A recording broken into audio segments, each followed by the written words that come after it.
Hello friends, फिर एक बार स्वागत है आपका अपने YouTube channel MK technical Joan में। फ्रेंड्स, आप देख सकते हैं हमने आज बनाया है एक 12 वोल्ट 5 एम्पियर का बैटरी पैक, जो कि बहुत शानदार काम कर रहा है। यहाँ हमने 555 मोटर, 775 DC मोटर और दो 12 वोल्ट से चलने वाले LED लाइट आपको जलाकर दिखाया है, जो कि कितना अच्छा से वर्क कर रहा है आप खुद देख सकते हो।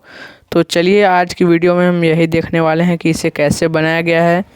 लेकिन उससे पहले आपसे एक रिक्वेस्ट है कि अगर आप इस चैनल पर नए हैं तो चैनल को सब्सक्राइब करके बेल आइकन को ऑल पे सेट कर दीजिएगा, ताकि हमारे नए नए नोटिफिकेशन सबसे पहले आपके पास पहुंच जाए।